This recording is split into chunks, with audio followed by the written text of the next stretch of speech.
Friends, if you want to watch the epic adventure movie King Kong, 2005, in English, then make sure to like this video. And if you're visiting our channel for the first time, don't forget to subscribe to Facts and Review for more exciting movie breakdowns.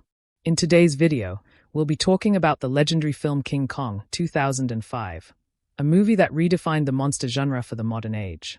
We'll dive into everything you need to know about this film, what it's about, where you can watch it, and all the fascinating facts that make it a timeless classic.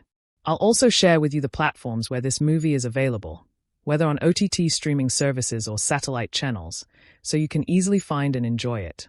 We'll go behind the scenes and explore the technical aspects of the film, from the music department to cinematography, pre-production to post-production, budget details, and box office performance. Not only that, we'll break down the gripping storyline and give you a quick review. We'll talk about the star-studded cast, the incredible performances by the actors, and which characters they portrayed in the film. You'll get all the juicy behind-the-scenes details and hidden facts that even die-hard fans may have missed.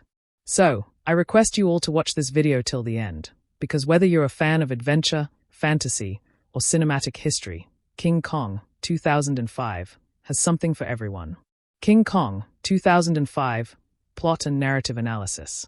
From a third-person perspective, in great detail.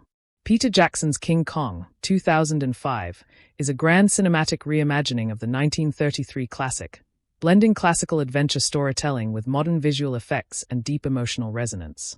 The film follows a relatively conventional three-act structure, but its richness lies in how it elevates this familiar format through nuanced character arcs, sweeping thematic layers, and breathtaking set pieces. Act 1, The Journey Begins, Setup.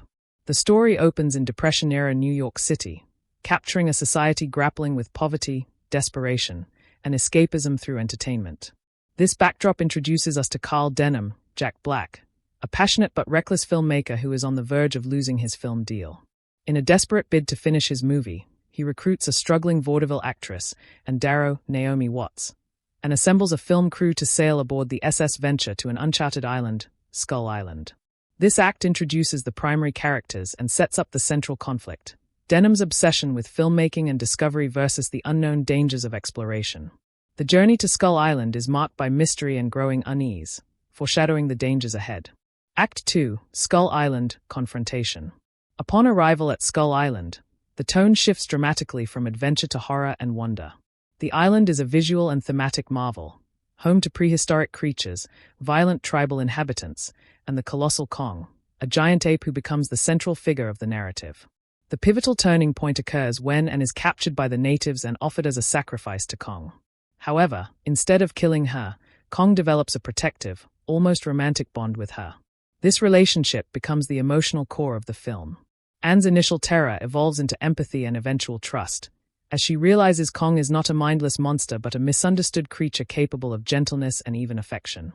The crew's rescue mission leads to a series of high-octane action sequences, including dinosaur chases, giant insect attacks, and harrowing losses. The thematic focus here shifts to mankind's arrogance in the face of nature.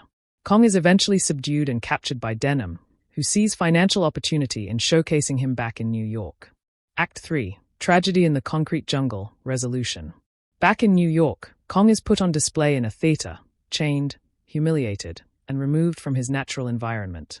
When he escapes, he goes on a destructive rampage through the city, searching for Anne.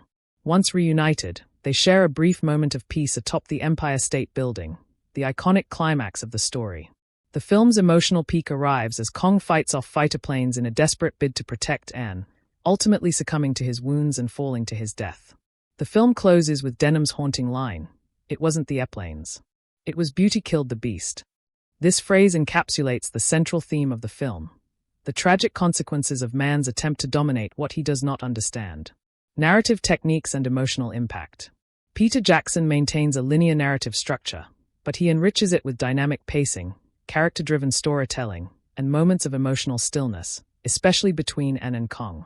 The film explores major themes such as man versus nature, exploitation, beauty and the beast dynamic, and emotional connections that transcend species and language.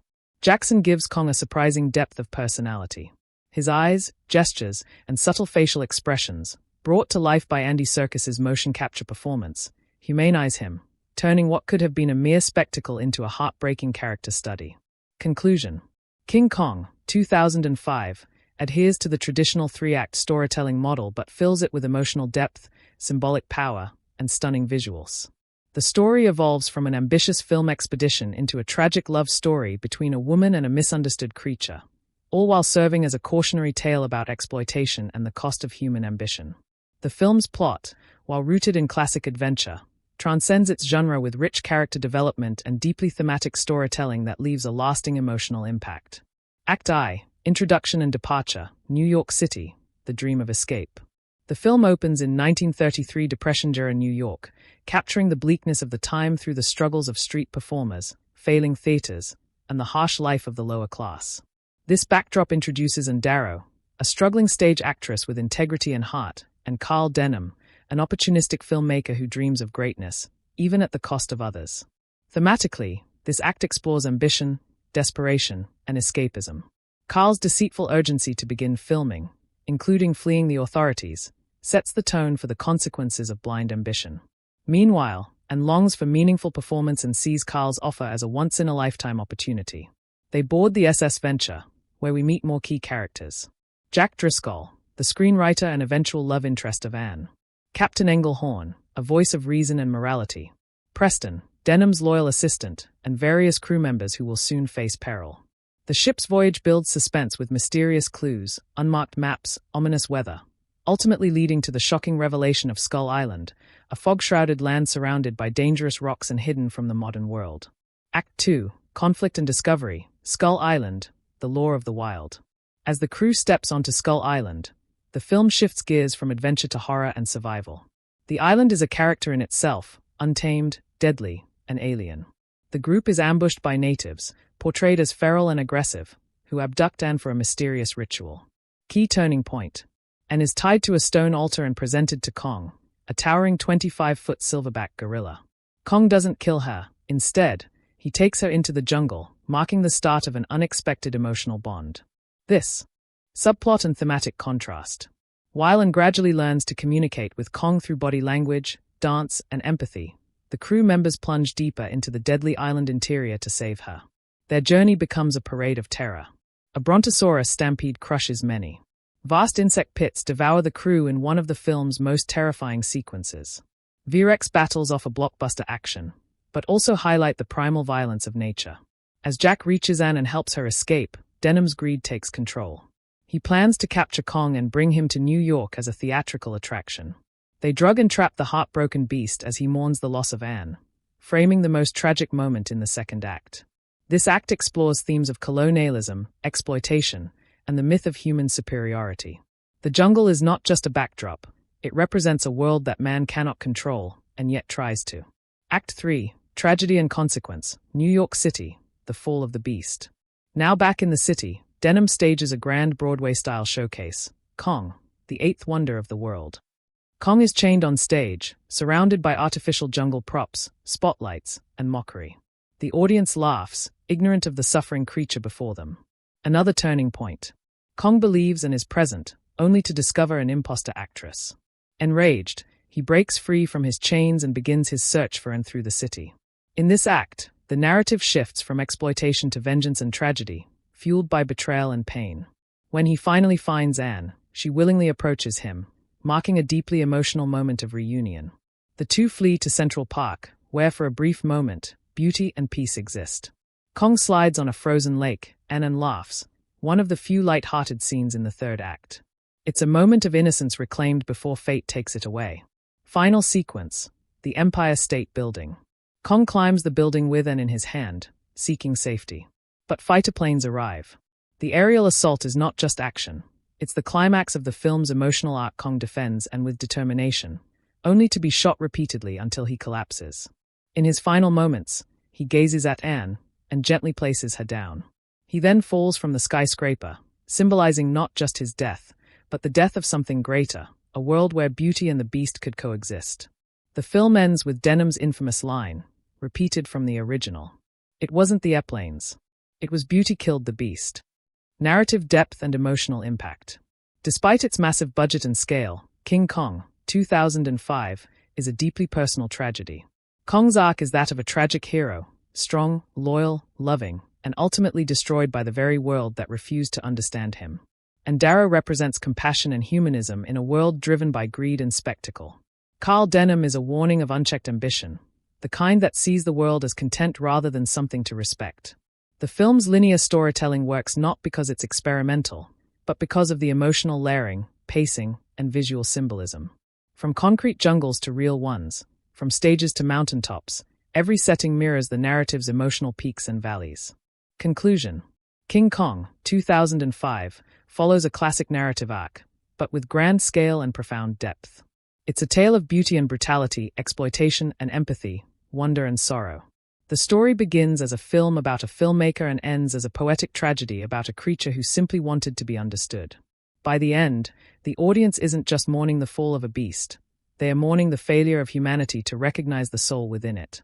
Would you like me to now provide symbolism and metaphors, character development, or comparisons to other films as well?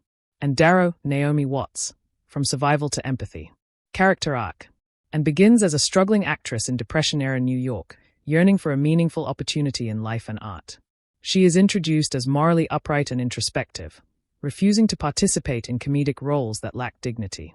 Her character is not just a damsel in distress, she becomes the film's emotional compass. Transformation. Her evolution is one of the most powerful in the film. Initially terrified of Kong, she gradually perceives his humanity, moving from victim to caretaker to friend. Her performance conveys not just fear, but empathy and courage. Anne's ability to see beauty in the beast humanizes Kong and becomes the heart of the narrative. Her bond with him is non-verbal but emotionally profound, based on mutual recognition of loneliness and displacement. Significance. Through Anne, the film challenges the audience's perception of Kong. She doesn't grow in a conventional heroic sense but deepens in emotional awareness and moral clarity, making her one of the strongest characters in the film. 2. King Kong, the tragic hero. Character arc. Kong is not a speaking character, but he is arguably the most developed and emotionally resonant. He begins as a terrifying creature of myth, worshipped and feared by the natives of Skull Island. But as the narrative progresses, his layers are slowly peeled back, revealing a sentient, emotional, and deeply lonely being. Transformation. Kong doesn't change in personality, but the audience's understanding of him changes dramatically. Through his interactions with Anne, he is revealed to be protective, playful, curious, and even romantic. His rage is not mindless, it is born of fear and betrayal. His downfall is not due to villainy, but due to misplaced trust and human exploitation. Significance. Kong's development flips the monster archetype on its head. By the end, his death is not a victory, it's a heartbreaking commentary on mankind's cruelty. His connection with Anne is the film's emotional anchor, and his final gaze before falling from the Empire State Building is one of cinema's most iconic and tragic moments. 3. Carl Denham, Jack Black, the ambitious opportunist. Character arc. Carl is a classic showman, charismatic, fast-talking, and utterly obsessed with success. From the beginning, his ambition overrides moral boundaries. He lies, manipulates, and uses people to get what he wants, believing that the ends, fame, fortune, justify the means. Transformation. Interestingly, Carl does not undergo a traditional redemptive arc. He remains selfish and opportunistic to the end. His obsession with finishing his movie leads to the deaths of his crew, the destruction of natural wonders, and ultimately, Kong's death. While he shows flashes of guilt, especially in the face of so much loss, he never truly accepts responsibility. Significance. Carl represents unchecked ambition and the entertainment industry's tendency to exploit spectacle for profit. His final line, "It wasn't the airplanes. It was beauty killed the beast," shows that even in the end, he fails to see his own role in Kong's demise. He is a cautionary figure, not a hero. 4. Jack Driscoll, Adrien Brody, the reluctant hero. Character arc. Jack begins as a quiet, thoughtful playwright, out of place among the thrill-seeking film crew. He has no interest in the wild or the adventure but is drawn into the journey reluctantly. His primary motivation becomes protecting Anne, with whom he develops a subtle romantic bond. Transformation. Jack's growth is defined by courage born from love, rather than ambition. He braves the horrors of Skull Island, risks his life multiple times, and ultimately helps rescue Anne. Though not as emotionally complex as Kong or Anne, Jack serves as the human counterpoint to Carl Denham, someone who acts out of care rather than exploitation. Significance. Jack's love for and contrasts with Kong's bond, highlighting two forms of devotion, one from a fellow human, and one from a creature reaching across species and instinct.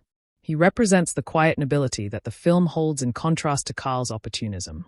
5. Supporting characters, representing perspectives.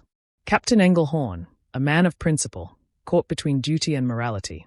He is cautious of Denham's recklessness and values the safety of his crew. He represents rationality and ethical restraint. Jamie Bell, a young crew member who idolizes the first mate. He adds emotional weight to the loss experienced on Skull Island and represents the innocence lost in this deadly expedition. Preston, Colin Hanks, Denham's assistant, constantly torn between loyalty and conscience. He provides a subtle moral voice in the background, showing the gradual erosion of trust in Denham's leadership. Each of these supporting characters adds texture to the narrative by embodying various attitudes toward ambition, fear, loyalty, and exploitation. Interpersonal dynamics. Ann and Kong. Their connection is the film's emotional heartbeat. Their relationship evolves beyond fear and fascination into mutual understanding and tenderness, echoing the theme, who is the real beast? Ann and Jack. Their romance is gentle and understated, built on admiration and shared hardship. It provides a human emotional thread, contrasting the primal but profound bond and shares with Kong. Denham versus everyone. His manipulation creates conflict across the narrative, pitting him against Jack, Engelhorn, and ultimately the very creature he tries to profit from. Conclusion: characters as thematic vehicles. The characters in King Kong, 2005, are carefully crafted to represent deeper ideas. Kong is the misunderstood soul, a victim of both awe and abuse, and is the bridge between worlds, showing the power of empathy. Jack is the reluctant human hero. Denham is the embodiment of blind ambition. Together, their arcs shape a film that is not just about a giant ape, it's about the human condition, the clash between nature and civilization, and the consequences of treating life as spectacle. The tragedy of King Kong is not just that the beast dies, it's that the characters, and by extension humanity, fail to learn from it. And in that failure, the film finds its deepest emotional resonance. Ann Darrow, the beating heart of the film, played by Naomi Watts. Initial state, and begins as a vulnerable, near-starving stage actress in New York, but crucially, she's introduced not with self-pity but quiet resilience. Her dreams aren't grandiose, she doesn't seek wealth, just dignity and artistic fulfillment. Her moral compass is evident early when she refuses to take on degrading comedic roles, highlighting a need for emotional sincerity in her art and life. Transformational arc. Ann's development is the film's most intimate and humanizing. When taken by Kong, she reacts with understandable terror, but rather than remaining helpless, she draws on her inner strength and creativity to communicate nonviolently. She uses performance, comedy, dance, stillness, to calm Kong, engaging him not as a monster, but as an intelligent, sensitive being. Emotional maturation. She doesn't just survive Kong, she empathizes with him. Over time, her fear turns to gratitude, then to empathy, and eventually to something that resembles a deep, platonic love. This evolution subverts traditional damsel-in-distress tropes, and becomes the only character who truly sees Kong for who he is, and her defense of him in the film's final act becomes a powerful act of loyalty. Symbolically, she represents beauty in the mythic phrase "beauty killed the beast," but Jackson reclaims that trope. It was not beauty, but humanity's obsession with possession that killed the beast, and is the only beauty who offers Kong peace and understanding. Small Blue Diamond 2. King Kong, the beast with a soul. Portrayed via motion capture by Andy Serkis. Nonverbal depth. Kong has no dialogue, but he has perhaps the richest emotional arc. His development is not a traditional transformation, but a reveal. We do not change him, we begin to understand him. His complexity emerges through expressions, posture, eye contact, and behavior. Personality layers. Territorial and aggressive when threatened. Playful and childlike during the ice scene in Central Park.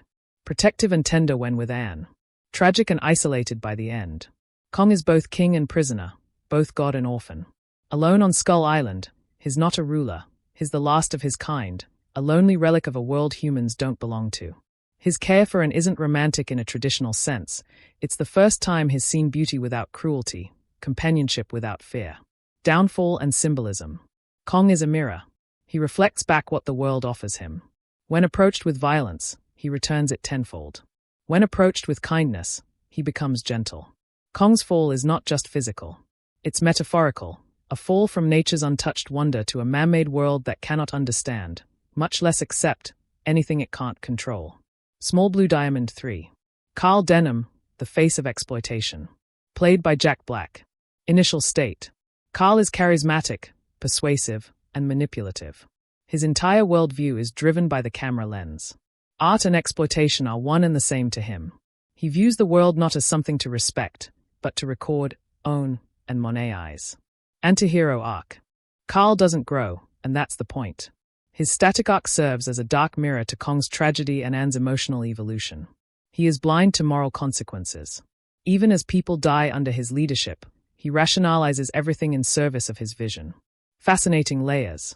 Carl is not evil. He's human in the worst way, blind to anything that doesn't serve his ambition. His actions are driven by a desire to be remembered, to create something larger than himself. In a sense, he too wants immortality, but at the cost of others' lives. Symbolic function. Carl represents the exploitative side of show business, media, and Western imperialism, turning nature, people, and even tragedy into profit. His final line about beauty killing the beast tragically reveals that he has learned nothing, making him arguably the most dangerous character in the film. Small Blue Diamond 4. Jack Driscoll, the human voice of reason.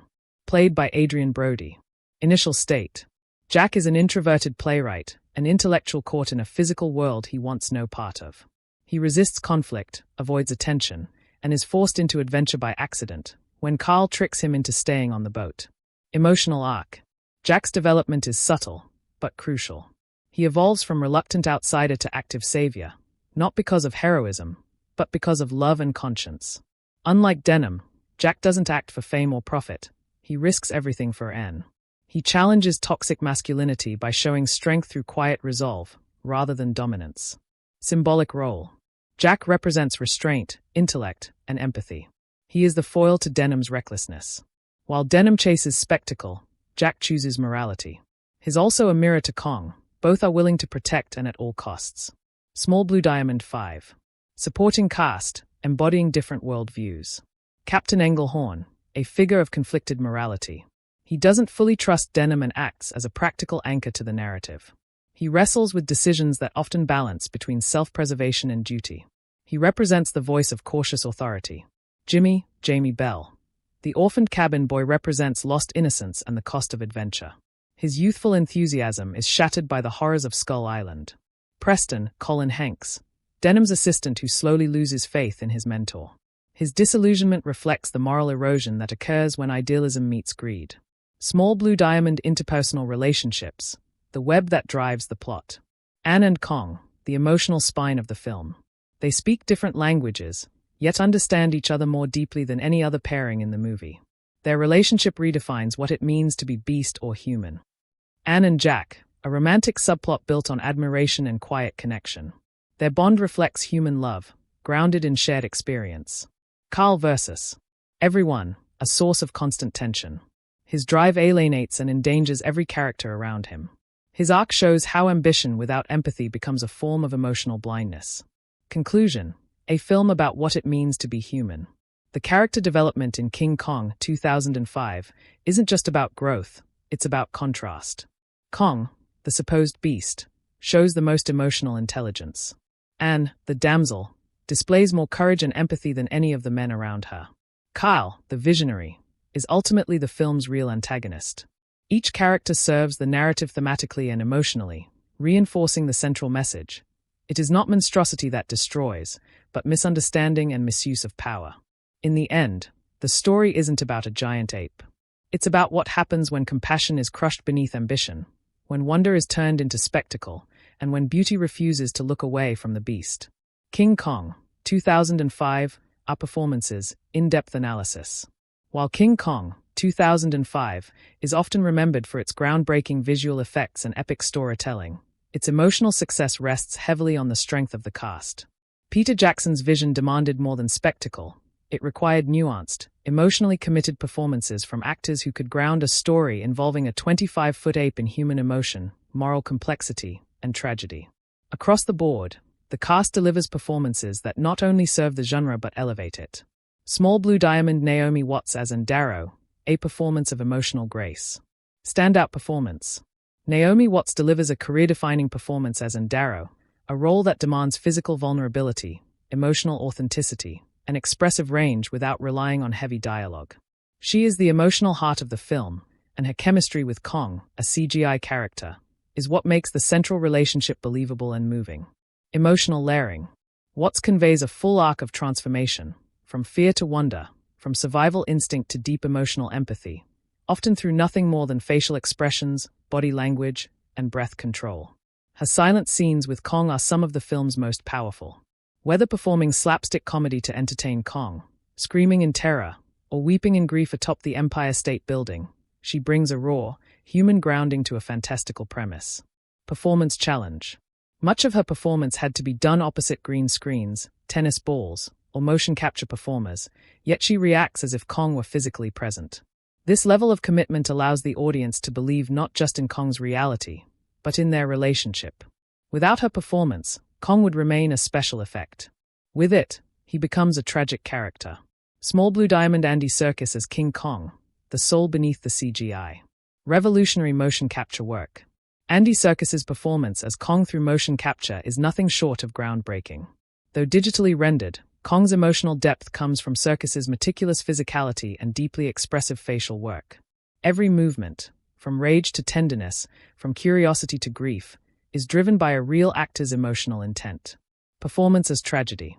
Serkis plays Kong not as a monster, but as a lonely, intelligent, emotional being. He captures the soul of a creature that exists somewhere between beast and man. His ability to shift between feral rage and childlike vulnerability makes Kong not just believable but deeply sympathetic. His body language, slumping shoulders, cautious eyes, protective postures, create a fully formed character without words.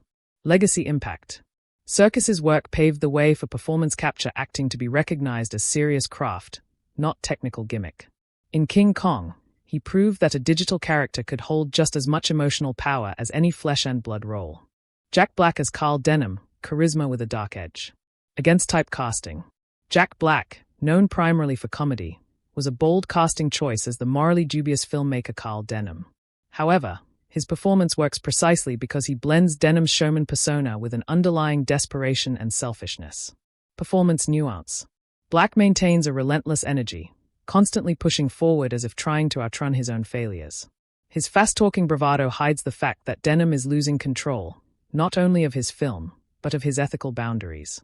Black delivers moments of intensity and moral blindness with subtlety, avoiding caricature. Final note. His delivery of the film's final line, "It wasn't the airplanes. It was beauty killed the beast," is chilling because it reveals Denham's utter lack of self-awareness, a performance choice that gives the character thematic weight beyond his dialogue. Small Blue Diamond Adrien Brody as Jack Driscoll, understated and grounded. Underplayed heroism.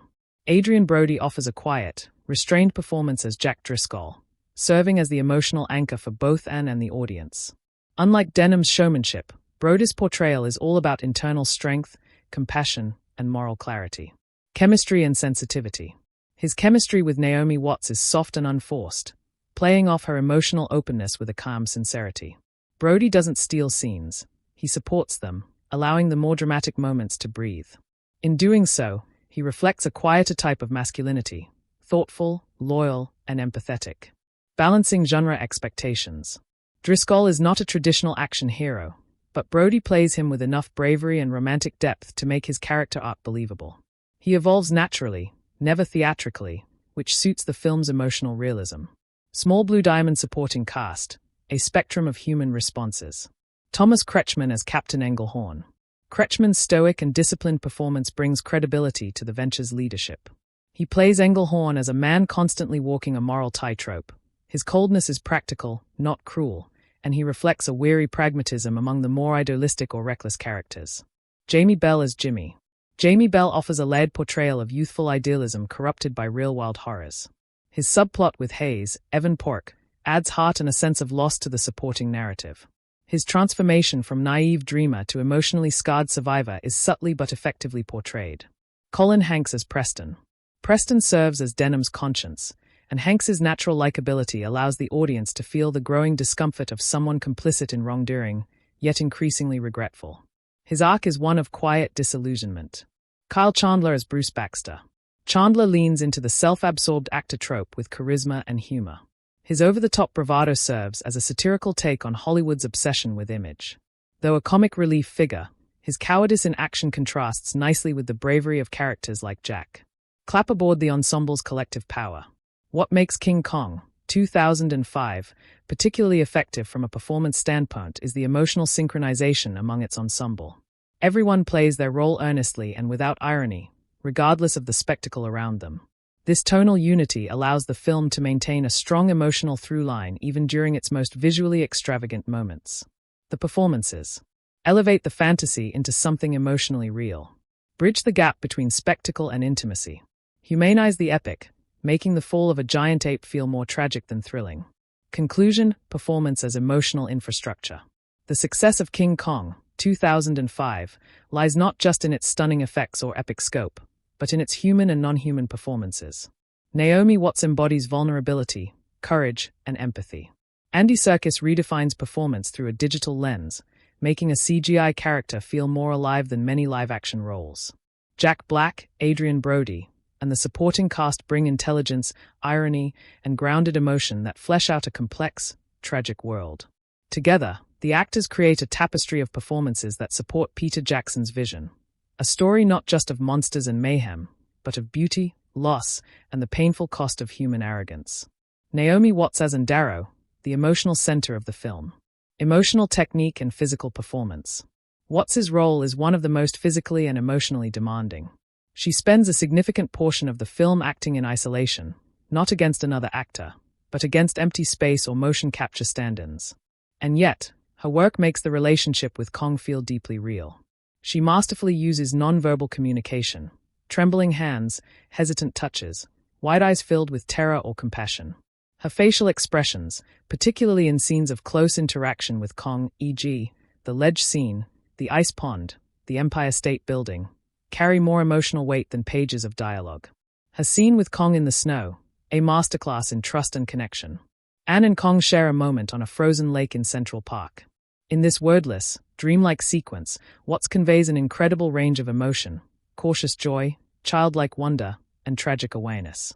It's one of the most subtle and heartbreaking scenes in blockbuster cinema. She laughs, truly laughs, for the first time since her capture. And in that fleeting moment, she and Kong feel safe. Her ability to ground fantasy in true emotional realism is key to the film's resonance. Balance of strength and vulnerability. Watts never plays Anne as a passive victim. Even when screaming or in danger, there's always a spark of resistance and intelligence in her eyes. She portrays Anne as someone who refuses to be defined by her circumstances, a woman who, through empathy, changes the course of the story. Small Blue Diamond Andy Serkis as Kong, a performance beyond flesh. Emotive range through body language and facial expression. Serkis redefines what it means to act through motion capture. His portrayal of Kong is layered with personality. He pounds his chest with arrogance, shrieks in grief, cocks his head in confusion, gazes with overwhelming sadness. In one of the most poignant moments, atop the Empire State Building, Serkis channels Kong's fatigue and acceptance through slow, deliberate blinks, heavy breathing, and a final look at and that is filled with trust and goodbye. It's the culmination of a silent performance that speaks volumes. Beast, protector, and innocent. What makes Serkis's Kong so compelling is that he isn't portrayed as a rampaging monster. He's emotionally reactive, a creature capable of love, anger, fear, and even humor. These complexities come through entirely in Serkis's body, face, and posture. The way he relaxes around Anne, how he paces protectively near her, and how he becomes visibly upset when she leaves, it's deeply human. Legacy and innovation. Serkis's work set the benchmark for digital performance. His Kong is not just a triumph of technology, but of embodied empathy. Without his soul poured into this role, the film would collapse into spectacle. With it, it becomes tragedy.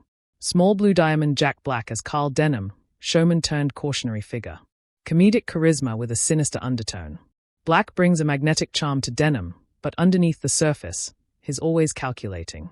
His rapid delivery, theatrical voice modulation, and performative optimism make him initially likable, even humorous.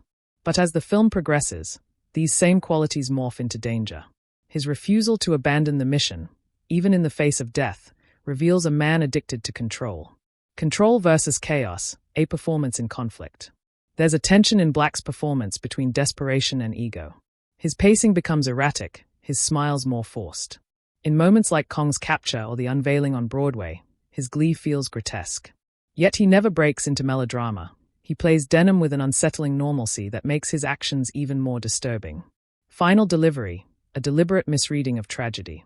Black's final line, "It wasn't the airplanes. It was beauty killed the beast," is delivered not with reflection, but with smugness. This isn't wisdom, it's deflection. His performance makes it clear, Denham has learned nothing. Small Blue Diamond Adrien Brody as Jack Driscoll, quiet dignity in chaos. Understatement as strength. Brody plays Jack with a quiet moral clarity. He never chews the scenery, even in life or death situations. His strength comes from emotional conviction.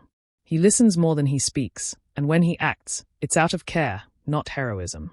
Romantic energy without cliché. In his scenes with Anne, Brody avoids overt romantic gestures. Their relationship is built on glances, shared smiles, and emotional intimacy. He plays Driscoll as someone who loves through action, which contrasts sharply with Denham's performative bluster. Courage through compassion.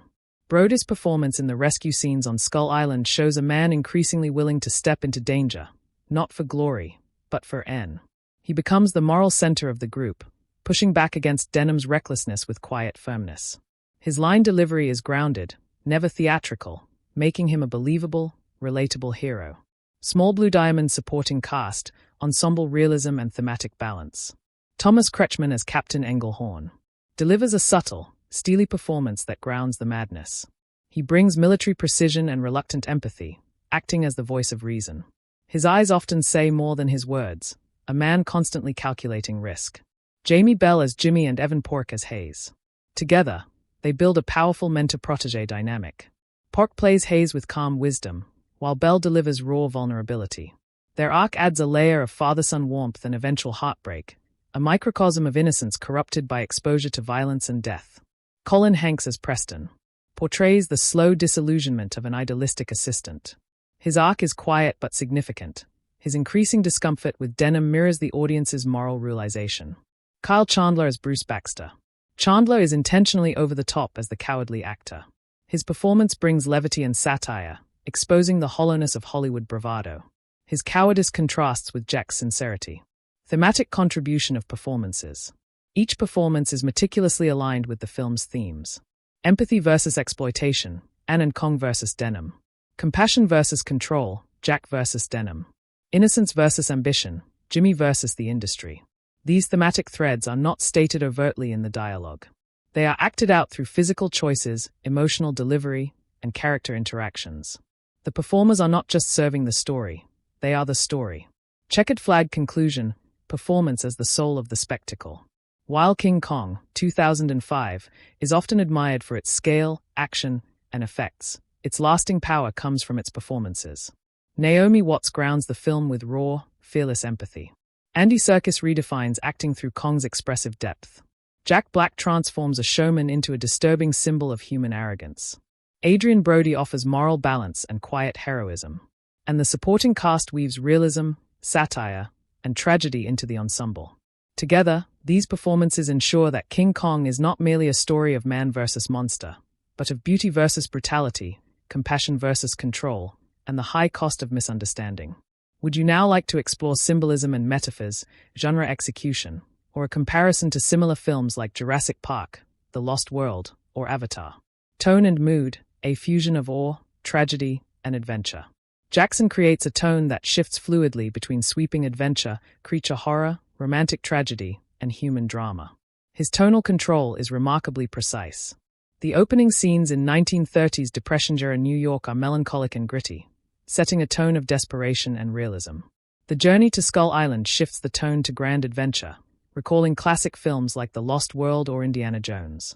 Once the crew arrives, the tone morphs into suspense and terror, with scenes of giant insects and brutal dinosaur chases staged like classic survival horror sequences. In moments between Anne and Kong, however, Jackson dials down the spectacle and creates soft, quiet intimacy. This emotional balancing act is critical. The film is not just about a monster, it's about beauty and empathy within chaos. Jackson ensures the audience feels awe, fear, laughter, wonder, and ultimately, grief, all within the same narrative. Movie camera narrative vision and storytelling. Jackson doesn't just tell the King Kong story. He reframes it through a contemporary lens, using modern storytelling techniques to deepen character arcs and enhance emotional impact. He expands the 1933 narrative with prolonged setup in New York, establishing each major character's motivations. A larger ensemble cast, each with their own subplots and arcs. A longer runtime, over 3 hours, to allow for emotional breathing room and gradual tonal shifts.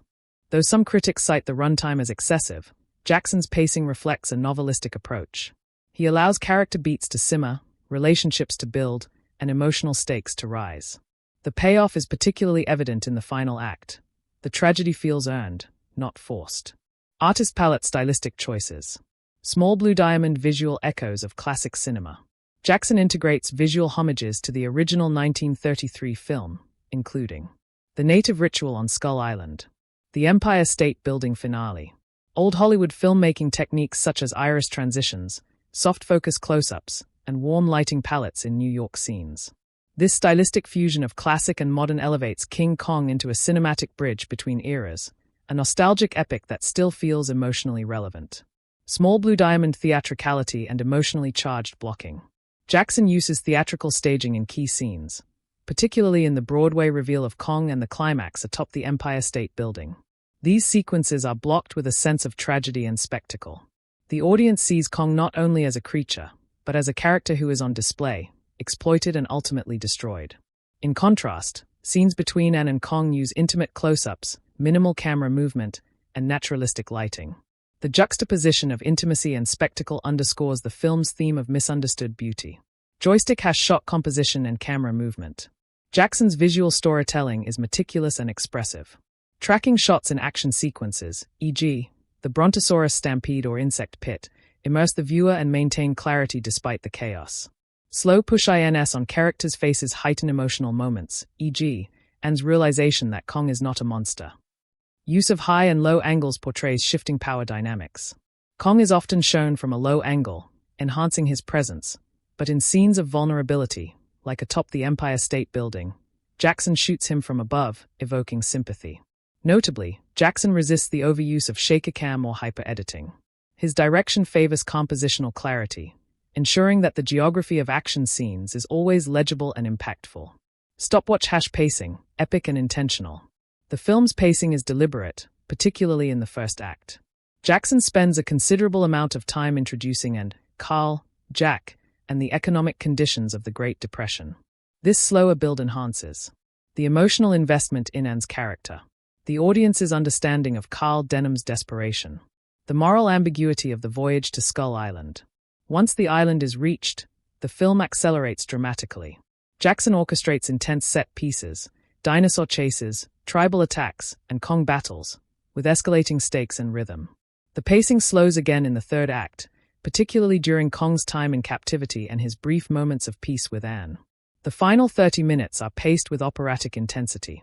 Jackson choreographs the Empire State Building sequence as a slow-motion tragedy, stretching out time to emphasize the emotional finality. Musical score integration with other departments.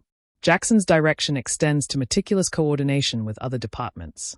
Visual effects. Weta Digital. Jackson worked closely with his VFX team to ensure that Kong's expressions, movement, and presence were emotionally consistent. Music. James Newton Howard. Jackson's understanding of emotional pacing is reflected in how he places the score, using silence in intimate moments and swelling orchestration in scenes of wonder or loss. Sound design. The roars, ambient jungle noise, and New York street sounds are curated to support the tonal shifts, from terrifying to tender. This multidepartmental synthesis is a hallmark of Jackson's directorial style, a holistic command of the cinematic experience. Thematic direction. Peter Jackson's vision elevates the story from a pulp adventure to a tragic meditation on exploitation, misunderstood beauty, and human arrogance. Through directorial choices, he brings clarity to the film's central message. Kong is not the villain, humanity is. Beauty did not kill the beast, ambition, greed, and fear did. By humanizing the creature and complicating the heroes, Jackson flips traditional genre expectations. His direction insists that we look beyond the surface, both in Kong and in ourselves. Bullseye conclusion, a director in full command. Peter Jackson's direction in King Kong, 2005, is ambitious, emotionally resonant, and technically masterful. He takes a nearly century-old story and transforms it into a modern epic, one that explores not just spectacle but the soul behind it. Through dynamic tone, emotional pacing, layered shot composition, and powerful narrative vision, Jackson ensures that King Kong is not just a monster movie, it's a human tragedy told through a cinematic giant. King Kong, 2005. Direction, Extended Deep Dive. Peter Jackson's directorial work on King Kong, 2005, goes beyond mere craftsmanship. It is a passionate, immersive reimagining rooted in cinematic history, emotional depth, and groundbreaking technique. Jackson didn't just remake a classic.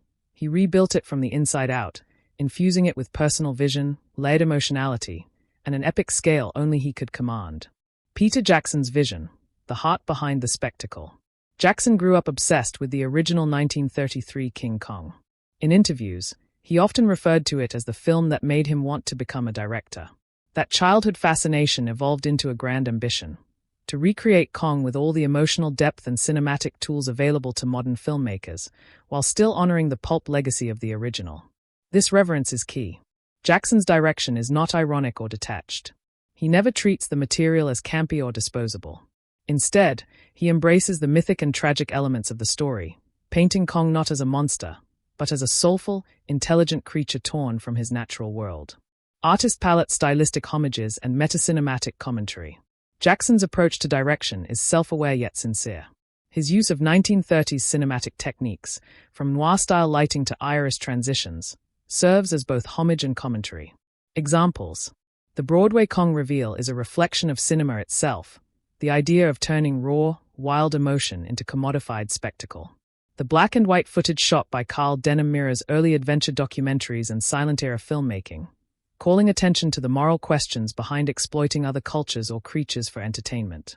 Jackson even mirrors iconic camera angles and edits from the 1933 original, especially in scenes like Kong fighting dinosaurs or climbing the Empire State Building. These aren't just tributes, they are thematic devices. Jackson uses cinematic language to question cinema itself. What is our role as viewers? Are we complicit in the destruction of beauty by watching it for spectacle? Monkey emotional anchoring through Kong, a directorial triumph. One of Jackson's most profound achievements is how he directs a completely CGI character, Kong, to evoke genuine emotion and pathos. This was done through a combination of Andy Serkis's motion capture performance, which Jackson carefully shaped to express rage, confusion, affection, and even humor. Camera intimacy. Jackson frequently uses extreme close-ups of Kong's eyes, mouth, and subtle facial expressions, creating a deeply anthropomorphic emotional connection. Directorial patience. Jackson allows silent moments to linger, such as Kong watching the sunset with Ann or gently playing with her on the frozen pond in Central Park. These scenes are not rushed, because Jackson understands that emotion requires time. This direction shifts the narrative. King Kong becomes not a monster film, but a love story and a tragedy about connection between species, one shaped by isolation, curiosity, and doomed beauty. Stopwatch pacing and structure, purposeful epicness. The film's 187-minute runtime has been a point of debate, but every minute serves a directorial purpose. The first act grounds us in Depression-era America, fleshing out motivations, Ann's poverty, Carl's ambition, Jack's creative frustration. The middle section is a sustained adrenaline ride through Skull Island, but not mindlessly so. Jackson alternates between chaos and quiet, horror and tenderness. The third act, from Kong's capture to his death, becomes a Shakespearean downfall, echoing King Lear or Frankenstein in its tragic inevitability. The pacing is not conventional because Jackson wanted to create an operatic epic, where emotional resonance is just as important as spectacle. His structure allows each phase of the story to breathe, build, and devastate. Thematic layering and philosophical depth. Jackson's direction injects rich thematic currents throughout the film. These themes are not explicitly stated. They are woven through visual language, atmosphere, and character actions. The exploitation of nature. Carl Denham doesn't just represent a filmmaker. He is the embodiment of industrialized greed, art without ethics. Jackson's portrayal of him is morally ambiguous, allowing viewers to question whether the pursuit of greatness justifies destruction. The monster within us. Kong, ironically, is the most emotionally pure character in the film. It is the humans, driven by fear, ego, and profit, who unleash violence. Jackson directs these contrasts visually. Kong is framed in soft light with graceful movement. Humans are often shown with harsh lighting and frantic energy. Beauty and the Beast, reversed. The beauty killed the beast line is preserved, but Jackson invites us to challenge it. His direction makes it clear, and does not destroy Kong. She loves him. It is civilization, not beauty, that ultimately kills the beast. Camera visual composition, grand yet personal. Jackson's shot composition reinforces his tonal control. Wide shots establish scale and grandeur, Skull Island's cliffs, Kong's Empire State standoff. Point-of-view shots, e.g., Kong seeing planes in the sky, humanize the beast. Vertigo-inducing aerial angles in fight scenes echo Kong's inner chaos. The sunset color palettes, frozen landscapes, and rain-drenched concrete stages act as emotional metaphors, each environment mirroring Kong's psychological state. In every frame, Jackson directs with emotional intent, not just visual spectacle. Counterclockwise arrows editing and rhythm, a deliberate pulse. The editing rhythm is tightly controlled. Quick cuts dominate in action scenes, but Jackson deliberately slows time in emotional moments. For example, when Kong is shot down, everything fades into silence, slow motion, and static framing. This rhythm enhances empathy and tragedy. Jackson wants viewers to feel loss, not just observe it. Musical score, musical integration, direction through sound. Though Howard Shore originally began scoring the film, James Newton Howard took over under Jackson's guidance. The result is a score that Jackson uses as an emotional conductor. Lush orchestral swells in romantic or tragic scenes. Pulsing drums and strings in tribal or chase sequences. Moments of silence used to remove cinematic distance, forcing the viewer into raw grief, especially during Kong's final moments. Jackson's direction of the music is not just supportive, it is integral to narrative timing and tone. Final thoughts, a masterclass in emotional blockbuster direction. Peter Jackson's direction in King Kong, 2005, is a masterclass in balancing emotion, action, and artistry. He handles this massive production with the heart of a child, the precision of a craftsman, and the soul of a tragedian. From the intimate heartbreak of Kong's last breath to the unrelenting chaos of Skull Island, Jackson proves that great direction is not just about what you show, but how and why you show it.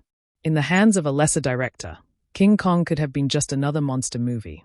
Under Peter Jackson, it becomes a mythic tale of beauty, loss, and humanity's relentless march toward self-destruction. King Kong, 2005, Cinematography, in-depth analysis.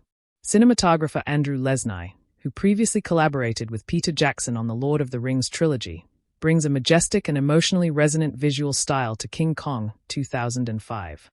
His work is not just visually beautiful, it is narratively expressive, using light, composition, movement, and contrast to guide the audience through a sweeping epic that blends horror, romance, and tragedy. Film visual storytelling through composition. From the first frames of Depression-era New York to the final moments atop the Empire State Building, Lesnie's cinematography shapes the story on a visual level. He uses compositional framing to mirror character dynamics and psychological states. Isolation and vulnerability are frequently emphasized through wide shots of Ann Darrow alone in the urban sprawl, or Kong standing solitary atop the skyline. Power dynamics are visualized through vertical framing, humans looking up at Kong or peering into the jungle canopy, while Kong is often framed from below to emphasize his immense size and emotional gravity. In action scenes, Lesnie often favors long, uninterrupted tracking shots, especially during Kong's battle with the V-Rexes or the Brontosaurus stampede, allowing the audience to experience the chaos viscerally and without artificial cuts. Electric light bulb lighting as emotional language. Lighting in King Kong is used with deep emotional and symbolic intent, shifting in tone based on the narrative phase. Cityscape #Act I, Depression-era New York. The lighting here is cold, flat, and desaturated, using a muted grayscale palette to reflect the economic despair and moral ambiguity of the time. Shadows are heavily used to symbolize hidden motives, especially around Carl Denham, whose actions are often framed in half-light or silhouette. Palm Tree Act II, Skull Island. Lighting becomes high contrast and naturalistic, with shafts of light-piercing jungle foliage, creating a mythic, primeval atmosphere. Torchlight, fire, and mist dominate the indigenous village scenes, casting deep shadows that heighten the horror and mystery of the island. During the insect pit sequence, Lesnie uses low lighting and claustrophobic framing to create a nightmare-like visual experience. Cityscape #Act III, Kong in the City. Here, Lesnie shifts to highly stylized nighttime lighting, with dramatic spotlights, neon glows, and reflections on rain-soaked streets. The Central Park ice scene is especially notable. Bathed in soft moonlight and surrounded by a winter haze, it's a moment of tranquil beauty and emotional intimacy before the tragedy escalates. Camera angles and movement, majesty and intimacy. The film's cinematography moves between two visual extremes, epic spectacle and intimate character work, often in the same scene. Gorilla Kong vs. V-Rex battle. The camera swoops, dives, and glides with fluidity and clarity, never losing sight of spatial geography. It follows Kong like a dance partner, mimicking his momentum and rage. The angles emphasize his protectiveness over Anne, framing her in the center of the action to show that this isn't just violence, it's emotional defense. Statue of Liberty Empire State Building sequence. Lesnar uses extreme wide shots to convey scale and tragedy, contrasting Kong's form against the cold steel of the building and the distant sky. The aerial shots from above the clouds place Kong in a heaven-like isolation, symbolizing his ultimate detachment from the human world. The final close-up of Kong's hand slipping from the building is framed in soft light and slow motion, a haunting image of finality. Foghash atmosphere and texture. Skull Island as a character. Skull Island isn't just a backdrop, it's an immersive world, and Lesnie's cinematography gives it life through. Thick mists and soft-focus backgrounds, creating a mysterious depth and danger in every jungle frame. Amber and green color palettes, evoking a prehistoric, uncharted world that feels dangerous and sacred. Use of Dutch angles and disorienting handheld shots in moments of terror, like the log bridge scene, making the viewer feel as vulnerable as the characters. The cinematography here grounds the fantasy in tactile realism. Vines sway, mud splashes, creatures cast shadows, everything feels physical and present. Framed picture # striking visual moments. Several scenes in King Kong, 2005, are pure cinematic poetry, unforgettable because of the way they are shot. Anne and Kong watching the sunset. Kong perched on a cliff, the sun setting behind them, soft pink and orange hues painting the sky. Framed in silhouette, it evokes pure emotional serenity, a moment of peace for the beast. Central Park ice pond scene. With camera gliding across the ice, capturing Kong's childlike wonder and Anne's laughter, it's framed with wide open space and twinkling city lights in the background. A moment of beauty and innocence amid an otherwise tragic arc. Kong's final fall. Slow motion, framed from below with aerial support ships circling. Kong's body falling against the Manhattan skyline becomes a mythic image of death, like Icarus or King Lear, grand, symbolic, and devastating. Repeat button contrast and color theory. Color is used to enhance thematic storytelling. Desaturated gray and blue in New York suggest confinement, poverty, and disconnection. Earthy greens, ochres, and golds on Skull Island suggest rawness and primal life. White snow in the final act symbolizes purity, silence, and inevitable death, a visual foreshadowing of the film's tragic end. This controlled color strategy allows the audience to feel the emotional landscape without needing verbal explanation. Bullseye conclusion, cinematography as emotional guide. Andrew Lesnie's cinematography in King Kong, 2005, is more than visually impressive. It's emotionally driven and thematically aligned with the heart of the story. Whether capturing quiet tenderness or thunderous conflict, every shot is composed with purpose. Through camera movement, lighting, framing, and texture, the cinematography does what all great visual storytelling should. It amplifies emotion, deepens character understanding, and turns the narrative into a living, breathing world. Peter Jackson may have told the story, but Andrew Lesnie made us see in King Kong, 2005, editing and pacing analysis. Directed by Peter Jackson and edited by Jamie Selkirk, King Kong, 2005, is a cinematic epic with a runtime of over 3 hours, 187 minutes. A deliberate creative choice that has sparked both acclaim and criticism. The film's editing and pacing are central to how its grand story unfolds, affecting not only viewer engagement but the emotional resonance and thematic weight of the narrative. Stopwatch # overall pacing, an epic with 3 distinct acts. King Kong, 2005, follows a traditional 3-act structure, but each act varies significantly in tone, tempo, and narrative density. Act I, New York and the Voyage, setup. Act 2, Skull Island, conflict. Act 3, New York return and climax, resolution. This structural layout allows for a full immersion into each world, but also presents challenges in maintaining consistent momentum. Black Scissors # editing style, classical, intentional, and expansive. Jamie Selkirk employs a classical editing approach, prioritizing continuity, character focus, and narrative clarity over flashy techniques. The editing choices lean into emotional development and visual grandeur, often allowing scenes to breathe and unfold slowly to immerse the viewer into mood and setting. Transitions between scenes are often long dissolves, slow fades, or lingering shots that emphasize mood and scale rather than urgency. This works beautifully for character-driven or emotional scenes, though it sometimes contributes to a slower pace in the first act. Performing Arts Act I, slow build, character establishment. The first hour focuses heavily on introducing Depression-era New York, setting up Carl Denham's film crew, establishing Ann Darrow's character arc, beginning the journey towards Skull Island. Pacing here is deliberately slow, allowing viewers to invest in the setting and characters. While this builds strong emotional foundations, some viewers feel the momentum drags, especially since the titular character, Kong, doesn't appear until nearly an hour into the film. However, for those who appreciate layered storytelling, this slow burn pays off by adding depth to Ann, Carl, and Jack, and makes the eventual action and tragedy more impactful. Palm Tree Act II, Skull Island, fast, frenetic, and visceral. Once the crew arrives at Skull Island, the pacing quickens dramatically. Editing becomes more kinetic.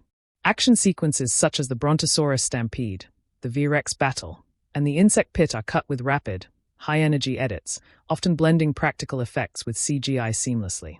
The rhythm here becomes pulsing and chaotic, reflecting the danger and unpredictability of the environment. This shift in pacing effectively mirrors the narrative tension. The editing alternates between sweeping camera moves for spectacle and tight, visceral cuts for intensity, particularly in scenes of peril or combat.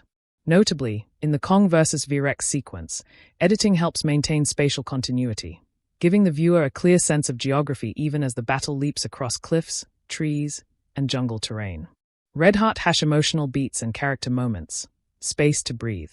One of the film's strongest editorial decisions is giving emotional moments time to settle. For example, the ice pond scene in Central Park is tender, unhurried, and rhythmic, a soft lull in an otherwise explosive narrative. The eye contact between Ann and Kong is frequently emphasized with long takes and slow zooms, allowing the audience to connect with Kong as a feeling, sentient being. These quiet beats are allowed to linger, often serving as emotional punctuation between intense sequences. While this may slightly stall forward momentum, it significantly enhances the film's emotional depth. Statue of Liberty Act III, climactic escalation, tightened editing. The final act, Kong in New York, is marked by tighter edits and shorter scenes, reflecting the urgency of Kong's escape and the military pursuit. The climax atop the Empire State Building is edited with a rhythmic crescendo, building suspense and ultimately heartbreak with slow motion, close-ups, and alternating wide shots of the aircraft circling. The editing here is emotionally calibrated. As the bullets fly, the cuts slow down just enough to let the audience feel each shot Kong endures. The fall is given full cinematic weight, with time slowing to emphasize the gravity of his demise, visually and emotionally. Clock hash criticism of pacing, length versus immersion. While many praise the film for its epic scale, some critics and audiences argue that the film could have benefited from tighter pacing in the first act and slightly more trim transitions throughout. A few sequences, especially on the ship or in the early jungle exploration, feel overlong or redundant. However, this extended runtime also contributes to the operatic tone Peter Jackson aimed for, echoing the pacing of classic Hollywood epics like Lawrence of Arabia or Gone with the Wind, where grandeur and immersion took precedence over speed. Bullseye conclusion, editing and pacing as emotional design. In King Kong, 2005, the editing and pacing are carefully orchestrated to reflect the emotional and narrative journey of the characters. While the slow pacing in the first act may not appeal to all viewers, it provides a rich emotional context that pays dividends in the later, more action-driven sequences. Jamie Selkirk's editorial approach is not just about cutting scenes together. It's about crafting emotional rhythm, narrative build-up, and visual cohesion in a way that amplifies the film's operatic tragedy and sense of wonder. Ultimately, the film's slow-to-fast rhythm mirrors Kong's arc, beginning in a world of quiet despair, exploding into raw chaos, and ending in reflective, poignant tragedy. Would you like a shorter version for YouTube narration or an SEO-optimized blog post version as well? A score that matches the film's scale and heart. At its core, King Kong is a Beauty and the Beast tragedy, an epic adventure, and a deeply human story. Howard's music amplifies every one of these elements, offering a sweeping orchestral sound that blends grandeur with intimacy. The score is structured around recurring motifs, shifting tonal palettes, and carefully placed silences that serve as emotional punctuation. It never overshadows the visuals. Instead, it weaves through them like a second narrative. Violin emotional anchors and character themes. The score introduces several recurring motifs that help emotionally define the characters. Ann Darrow's theme is delicate, melancholic, and lyrical, reflecting her vulnerability, inner strength, and eventual bond with Kong. This theme often appears with soft strings or piano, especially during quiet or intimate moments. Kong's theme is a majestic but mournful orchestral cue, often built on low brass, deep strings, and tribal percussion. It conveys both his fearsome presence and his lonely, tragic soul. Rather than portraying Kong as a monster, the music suggests his underlying sorrow and longing for connection. Carl Denham's theme carries a more adventurous and sometimes chaotic tone, using playful or dramatic crescendos to mirror his manic, showman-like personality and reckless ambition. These thematic threads help ground the film emotionally and guide the audience through its tonal shifts, from wonder to terror, from tenderness to heartbreak. National Park atmosphere and world building, music as environment. James Newton Howard's score plays a key role in world building. When the crew first sees Skull Island, the score shifts into a dark, tribal orchestration, layered with deep drums, eerie flutes, and atonal chants. This music creates a feeling of ancient mystery and immediate danger, enhancing the fear and awe felt by the characters. During action scenes, such as the Brontosaurus stampede or the V-Rex battle, the music becomes more rhythmic and percussive, driving forward the tension without becoming noisy or overwhelming. It perfectly mirrors the chaos while maintaining clarity. In contrast, scenes like the ice pond moment in Central Park use a sparse, haunting piano motif. The music slows down, matching the stillness and sadness of two beings, Kong and Ann, trying to share a fleeting moment of peace. The use of space and silence here is as important as the notes themselves. Small aeroplane final act and tragic climax, musical catharsis. Perhaps the most emotionally powerful music comes in the film's third act. As Kong climbs the Empire State Building, the score swells with melancholy heroism, echoing both his strength and his isolation. The death scene is underscored by music that is elegiac and restrained. Rather than using melodramatic flourishes, Howard leans on a slow, mournful crescendo that allows the heartbreak to settle in naturally. Here, the music plays a pivotal role in shaping the tragedy. Without it, the emotional weight of Kong's fall, both literal and metaphorical, would be diminished. Howard's score amplifies the sense of loss, not just for Ann, but for the audience as well. Speaker-off use of silence, strategic and poignant. One of the most sophisticated aspects of Howard's score is his strategic use of silence or minimalism. During several key moments, such as when Kong and Ann share a gaze, or in the final seconds before his fall, the music fades almost completely, allowing natural sounds or the absence of sound to underscore the tension or intimacy. This approach prevents emotional overload and gives space for the visual and acting performances to resonate. Silence, in this case, becomes a character of its own, marking transitions, shock, or intimacy. DVD reception and legacy of the score. Despite the rushed timeline, James Newton Howard's score for King Kong was nominated for a Golden Globe Award and remains one of his most admired works. Fans and critics have praised its orchestral richness, thematic clarity, emotional sincerity, and its ability to support, not overpower, the storytelling. To this day, many consider it a benchmark for how a score can rescue, elevate, and enrich a large-scale blockbuster, particularly when built around a misunderstood, tragic protagonist. Bullseye conclusion, a score of grandeur and grace. In King Kong, 2005, James Newton Howard delivers a score that does more than accompany the visuals. It defines the film's soul. With its soaring themes, atmospheric layers, and emotional sensitivity, the soundtrack becomes an invisible narrator guiding the audience through wonder, terror, romance, and loss. It doesn't just enhance the atmosphere, it deepens the tragedy, sharpens the tension, and softens the heartache. In the end, Howard's music becomes a voice for Kong himself, a creature who cannot speak, but whose emotions are carried powerfully through every note.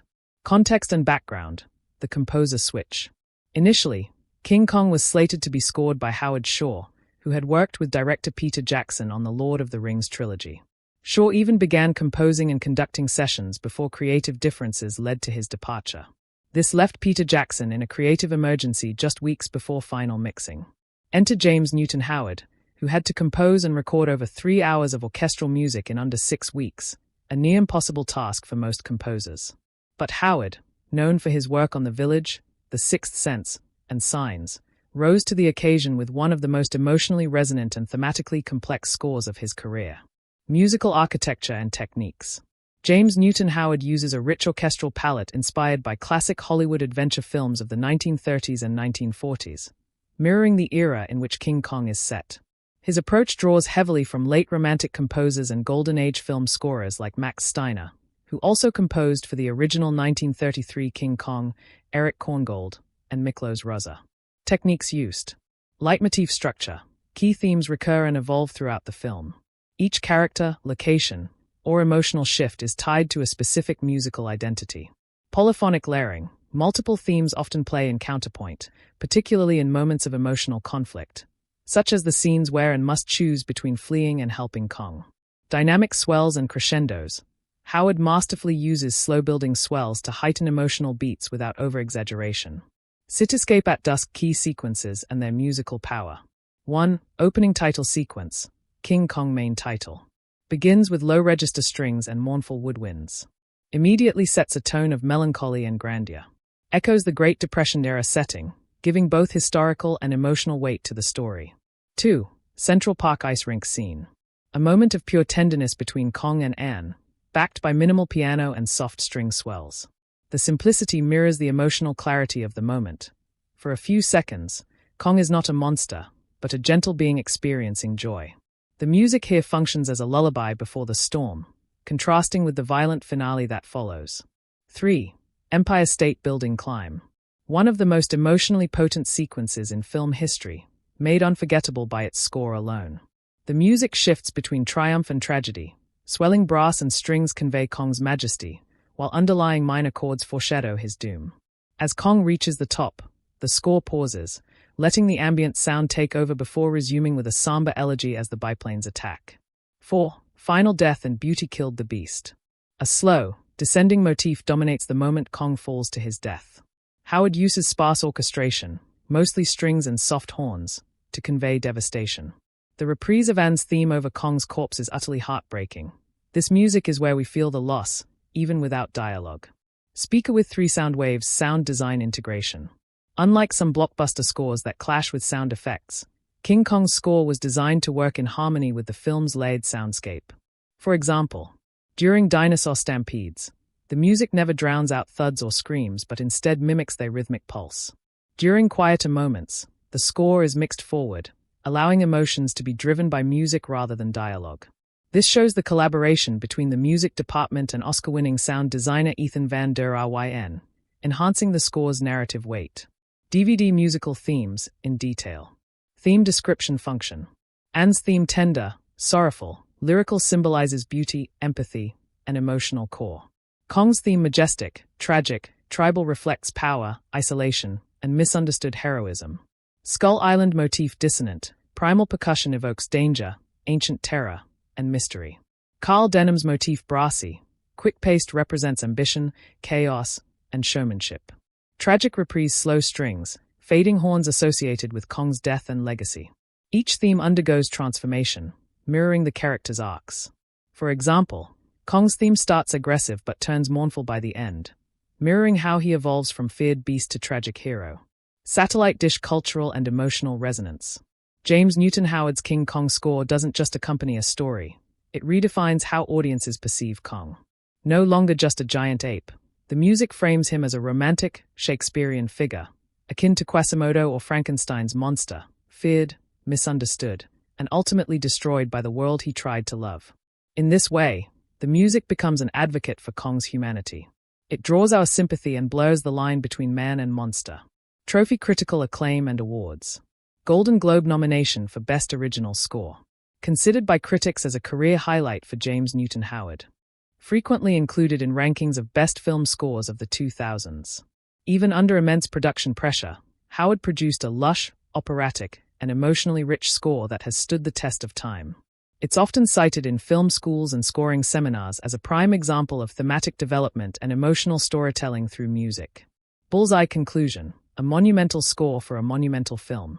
James Newton Howard's score for King Kong, 2005, doesn't merely support the visuals, it becomes the soul of the film. Through its majestic orchestrations, tender melodies, and tragic crescendos, it tells the story from Kong's perspective, without needing words. In a film filled with jaw-dropping VFX and grand set pieces, the music remains the most human element, guiding viewers through fear, wonder, love, and loss. Few scores manage to be this emotionally exhaustive and narratively efficient at once. It is not just a soundtrack, it is an emotional experience. King Kong, 2005, A Themes and Messages, Detailed Analysis. Peter Jackson's King Kong, 2005, is not merely a remake of the 1933 classic. It is a grand, emotionally resonant, and thematically rich film that delves into the complexity of human nature, colonialism, beauty, and the beast within us all. Beneath its adventure extravaganza surface lies a multitude of layered themes that elevate the story from spectacle to poignant tragedy. #Gorilla1. Beauty and the Beast, the power of empathy. At the core of King Kong lies the timeless theme. It was beauty killed the beast. This theme is not simply a romantic cliché. It serves as a commentary on how innocence and empathy can transform the monstrous, and how society often punishes that which it does not understand. The bond between Ann Darrow and Kong becomes the emotional anchor of the film, and does not see Kong as a monster, but as a sentient, feeling creature capable of tenderness and joy. Through their relationship, the film explores the redemptive power of compassion, even across species or cultural divides. Kong's final moments atop the Empire State Building are devastating not because he falls, but because he was never truly a monster to begin with. He was a product of fear, exploitation, and a society too quick to judge. Globe showing Europe, Africa, Anchor 2. Colonialism, exploitation, and the other. Peter Jackson's version subtly critiques colonial-era mindsets and the dangerous thirst for dominance over the unknown.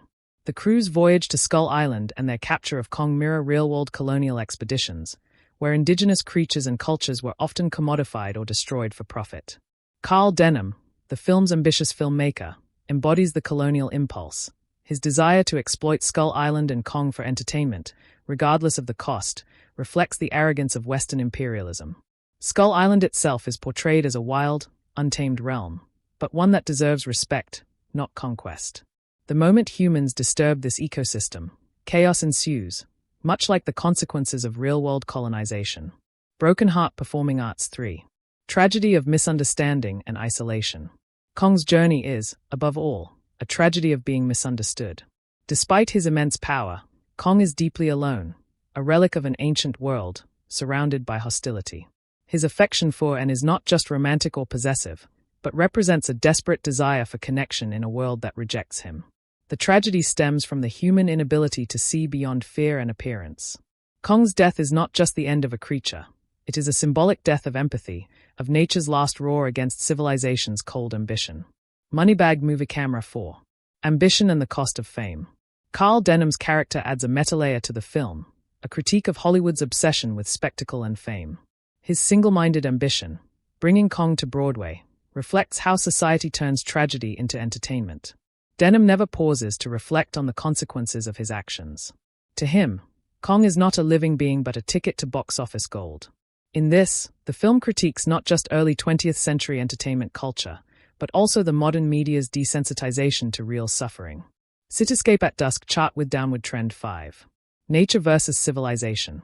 The collision between Skull Island's primal wilderness and New York City's urban sprawl represents the classic clash between nature and civilization. Kong symbolizes nature, raw, majestic, unpredictable, yet also balanced in its own ecosystem. His removal from Skull Island to Manhattan is unnatural, leading to disaster. He is not equipped to exist in a concrete jungle governed by rules he does not understand. The story suggests that civilization, for all its sophistication, lacks the moral and spiritual harmony of nature. The final battle on the Empire State Building is more than just an action set piece. It's nature making its final stand against industrial modernity. Cyclone 6. Human hubris and control. Throughout the film, there's a recurring idea that man believes he can control everything, nature, the unknown, even emotions, but ultimately, he cannot. The illusion of control leads to the film's central tragedy. Carl Denham thinks he can tame Kong. The military thinks they can kill him with ease. But nature, represented by Kong, cannot be caged. The destruction caused in Manhattan is not Kong's fault, but rather the fault of human overconfidence. Crystal Ball Speech Balloon 7. Spectacle versus substance. There's also a subtle commentary on the audience's appetite for spectacle, both within the film and outside of it. When Kong is put on display in New York, the audience laughs and cheers, ignorant of his pain. This mirrors real-life audience behavior, and Jackson seems to ask, what are we really entertained by? Do we see the humanity behind the spectacle? It's a reminder that stories about monsters often reflect more about us than them. Dove-8. Redemption through sacrifice. In the end, Kong achieves a kind of spiritual redemption. Though hunted and hated, he refuses to hurt Anne, even in his final moments. He protects her, even at the cost of his life. His climb up the Empire State Building is symbolic of a creature rising above his beast status, achieving something noble, something human. The story doesn't end in victory, but in emotional release, a reminder that even monsters can have grace. Conclusion: a tragic tale of beauty, hubris, and lost wonder. King Kong, 2005, transcends its adventure genre by weaving together timeless and modern themes. The tragedy of the misunderstood, the dangers of exploitation, the beauty of empathy, the hubris of man. Peter Jackson uses the story not only to deliver visual spectacle, but to pose philosophical and moral questions that resonate long after the final frame. In Kong's roar, his fall, and Anne's tears, we see a mirror held up to humanity. King Kong is not just a story about a beast, it's a story about us. King Kong, a motion capture masterpiece. The centerpiece of the film's visual effects is, of course, King Kong himself, brought to life through cutting-edge performance capture by Andy Serkis. Rather than portraying Kong as a fantastical monster, the VFX team aimed for biological and emotional realism. Every twitch, growl, and blink was carefully animated to reflect real gorilla behavior while maintaining human-like expressions for emotional resonance. Serkis wore a motion capture suit and performed many of Kong's movements, even studying real gorillas to replicate their gait, postures, and reactions. This translated into a powerfully expressive digital character, capable of conveying rage, sorrow, gentleness, and vulnerability. The integration of motion capture into a fully CG character in a live-action environment was revolutionary in 2005, a precursor to later achievements in films like Avatar or Planet of the Apes. Kong's eyes, especially, are a triumph, digitally rendered yet undeniably human. They communicate more emotion than some live-action performances. Palm Tree Spider #2. Skull Island, a CGI jungle teeming with life. Skull Island is one of the most ambitious digital environments ever created at the time, and a key showcase of how CGI was used to build an immersive, alien world. The island features dense jungles, steep cliffs, eerie ruins, swarming insects, and ancient creatures, all generated through a combination of practical miniatures, green screen, and digital matte paintings. The most visually impressive sequences include the stampede of brontosaurus and raptors, a kinetic blend of practical sets and CGI that immerses the viewer in chaos. The insect pit scene, which combines digital creature animation with grim, atmospheric lighting to create nightmarish tension. The dinosaur battles, where Kong fights two V-Rexes while protecting Anne, featuring near-seamless motion choreography, weight physics, and dynamic camera angles. Despite being CGI-heavy, Skull Island feels tangible. The lighting, shadows, and environmental effects, like dust, fog, and water splashes, ensure the digital world remains grounded in physical logic. Statue of Liberty Explosion Symbol 3. Kong in New York, Digital versus Reality. The third act moves to 1930s Manhattan, which was digitally reconstructed to match its historical period with incredible accuracy. Buildings, streets, and vintage vehicles were created or enhanced using CGI. The Empire State Building, in particular, was a hybrid of digital modeling and miniature sets. Kong's rampage through the city and climactic stand atop the Empire State Building are visually breathtaking. Aircraft fire, searchlights, snow, and the metallic structure of the building all interact naturally with the digital Kong. Even in high-speed sequences, like Kong dodging biplanes or leaping across rooftops, the animation maintains consistent weight, momentum, and believability. Shuffle button gear #4. Practical effects integration. While CGI is prominent, the film also makes effective use of practical effects to anchor the fantasy in realism. Physical sets were built for jungle scenes, ship interiors, and New York alleyways, providing real texture and lighting cues for the digital creatures to interact with. Miniatures, or bigatures, as Weta called them, were used for several key architectural elements, such as parts of the Venture ship and sections of Skull Island cliffs. These were later scanned and enhanced with CGI for scale and detail. The seamless integration of digital and practical elements creates a fluid visual experience that never feels disjointed. Electric Light Bulb 5. Technical Innovation and Challenges. King Kong, 2005, set new industry standards by utilizing massive crowd simulation software to animate thousands of characters or creatures simultaneously. Advanced fur rendering techniques for Kong, with over 4.5 million individually animated hairs, reacting to wind, rain, and movement in real time. Dynamic lighting systems that adjusted to match both real and virtual camera movement for consistent visuals. This technological ambition made the film a VFX landmark, earning it the Academy Award for Best Visual Effects in 2006. Crossmark Snake 6. Criticisms and Limitations. Despite its achievements, the film's visual effects have minor moments of unevenness, particularly noticeable with modern scrutiny. The Brontosaurus stampede scene, while exciting, has a slightly rubbery quality in some creature interactions. Certain composites between live actors and digital creatures don't fully hold up, especially when human characters are carried or tossed by CG elements. However, these are rare and do not significantly detract from the overall visual impact. Clapperboard Artist Palette 7. Emotional storytelling through CGI. Perhaps the most remarkable accomplishment of the visual effects is not their technical brilliance, but their emotional resonance. The CGI never overshadows the human story. Instead, it enhances it, especially in scenes between Ann and Kong, where facial animation and lighting work in harmony to express unspoken emotions. The final moment, with Kong reaching for Ann one last time, is made unforgettable not because it's visually stunning, but because the effects team made us believe in a digital creature's soul. Checkered Flag Conclusion, a visual effects milestone with heart. From the lush, perilous jungles of Skull Island to the towering heights of the Empire State Building, King Kong, 2005, delivers a visual tour de force that remains influential to this day.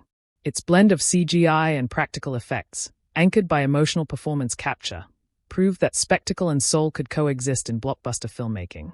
In the annals of cinema, Peter Jackson's King Kong is remembered not just as a remake, but as a technical revolution and a deeply human fantasy, brought vividly to life through the power of visual storytelling. The Venture ship, claustrophobia and mystery at sea. The film begins aboard the SS Venture, a tramp steamer traveling into uncharted waters.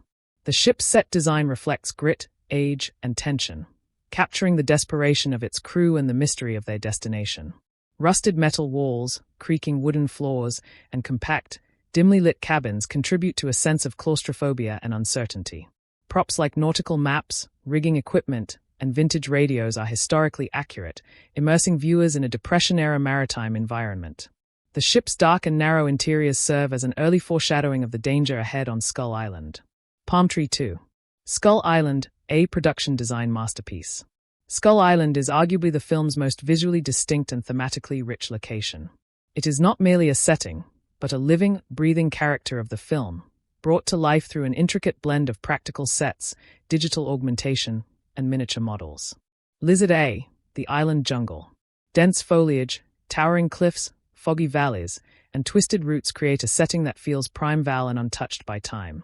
The production team built elaborate sets in New Zealand rainforests and backlots to mimic the tangled, exotic terrain. These were extended digitally to add depth and verticality.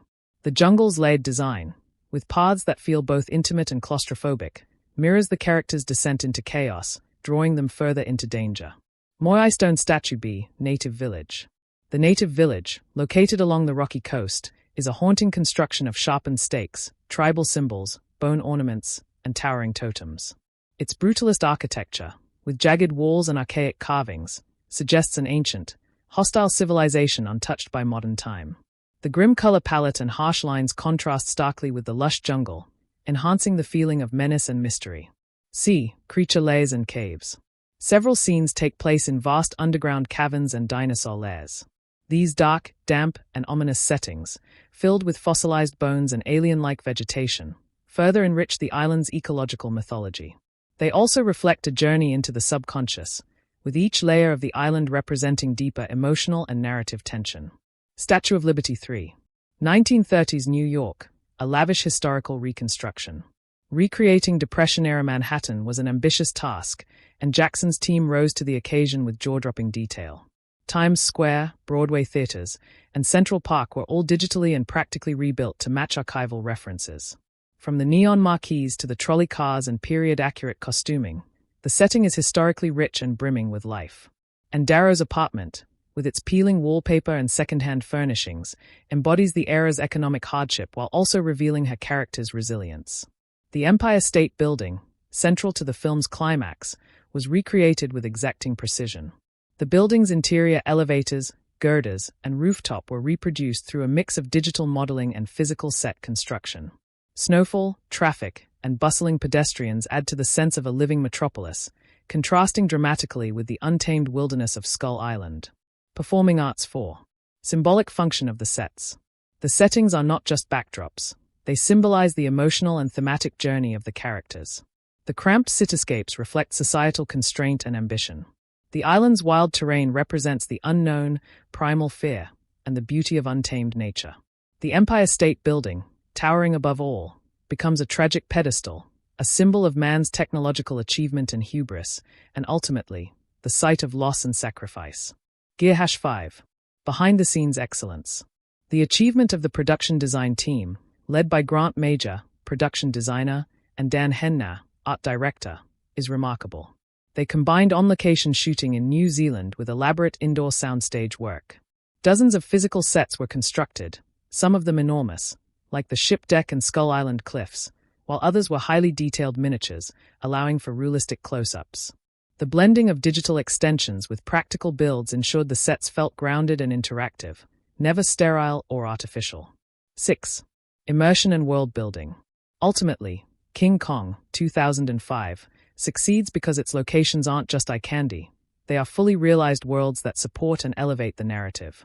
They help establish a mood, create stakes, and provide physical and emotional grounding for the film's epic themes. Each setting evolves with the characters, becoming more dangerous, more surreal, or more tragic as the story progresses. The emotional connection between Kong and Ann is made more believable because they are placed within these immersive, tactile environments. White have a checkmark conclusion, a production design triumph. King Kong, 2005, stands as a masterclass in set design and world building. Every location, from the claustrophobic decks of the Venture, to the nightmarish depths of Skull Island, to the cold steel heights of New York City, is crafted with attention to historical accuracy, thematic depth, and cinematic spectacle. The film's production design does more than build a believable world. It shapes the emotional resonance of the story itself. It gives the audience a tangible sense of place, ensuring the fantasy remains grounded in physical, relatable reality. Peter Jackson's vision would not have succeeded without these carefully crafted spaces that breathe life, danger, and drama into every frame. Would you like this section transformed into a scripted video narration or an SEO-optimized blog article for your YouTube channel Facts and Review? King Kong, 2005. Set design and locations, ultra-detailed breakdown. Director Peter Jackson's reimagining of King Kong is widely celebrated not just for its emotional core or visual spectacle, but also for how deeply immersive its world-building is. The set design and choice of filming locations play a vital narrative and thematic role, enriching the cinematic experience by anchoring fantasy in a believable physical reality. Wrench 1. Historical authenticity. Depression-era New York, 1933. Peter Jackson and his production team painstakingly recreated 1933 New York with a level of authenticity rarely seen in modern blockbuster filmmaking. Gear A. Times Square and Broadway. Authentic billboards, neon lights, and marquees of real-life theaters like the Albee or RKO were digitally rebuilt to reflect what these areas looked like in the early 30s. Streets were filled with period-accurate vehicles, lampposts, mailboxes, and even trolley tracks. Extras in background scenes wore custom-tailored clothing made to match the materials and cuts of 1930s fashion. Office Building B, Ann Darrow's apartment and Lower Manhattan. Her apartment reflects the economic struggles of the Great Depression, cracked plaster walls, mismatched furniture, and second-hand decor. The small space also emphasizes her loneliness and limited opportunities. The stark difference between her modest home and the grandeur of Carl Denham's world stage illustrates the divide between aspiration and reality. Cityscape C, Empire State Building. The rooftop scene is one of the most iconic in film history. Jackson constructed a large-scale model of the observation deck for close-up scenes while blending it with high-resolution CGI of Manhattan's skyline. The vertigo-inducing camera work during the climactic battle evokes a sense of grandeur and tragedy. The building becomes a metaphor for mankind's ambition and Kong's tragic final stand. Volcano 2. Skull Island, layered environmental world-building. Unlike many fantasy landscapes that feel random or overly stylized, Skull Island has depth, history, and internal logic, conveyed through layered set design. Moai Stone Statue A. The native village. The village isn't just eerie, it reflects a society built on fear and ritual. Bone totems, sacrificial altars, and looming stone walls hint at millennia of isolation and survival against monsters. The set used real volcanic rock, faux stone, hand-carved wooden idols, and flame pits to enhance tribal mysticism. Symbolism in design, sharp angles, shadowy corridors, and grotesque imagery foreshadow the brutality of the island's creatures and its ancient evil. Herb B. The jungle and canyons. Jackson used real New Zealand locations, augmented with enormous soundstage sets for vines, cliffs, and sinkholes. Rainforest textures were created using a mix of real plants, silicone vines, artificial dew, and fog machines. Trees were intentionally oversized to exaggerate scale, so the viewer feels small, like the humans are out of their element in Kong's ancient world. The dense vegetation, dim lighting, and asymmetrical geography mimic classic jungle adventure films, but add Lovecraftian unease. C. Underground ravines and insect pit. The terrifying pit sequence, filled with giant insects and leeches, was constructed as a multi-level practical set. It's arguably one of the most gruesome scenes in PG-13 history. Mud, slime, and insect animatronics were physically placed on actors to create tactile realism. The claustrophobic walls and natural sound echoes create panic and isolation, a descent into hell, both physically and metaphorically. Monkey 3. Kong's Domain, the Last King's Throne. Kong's lair stands apart from the rest of Skull Island. It has a regal, mournful quality. It's perched atop towering cliffs overlooking the island, a natural throne fit for a king. Massive bones of ancient creatures are scattered around, implying Kong is the last of his kind. The sky is often tinged orange or purple in these scenes, hinting at both majesty and melancholy. This location becomes the backdrop of Kong and Ann's emotional bonding, making it more than just a cave. It's a sanctuary, a symbol of loneliness and connection. Artist Palette 4.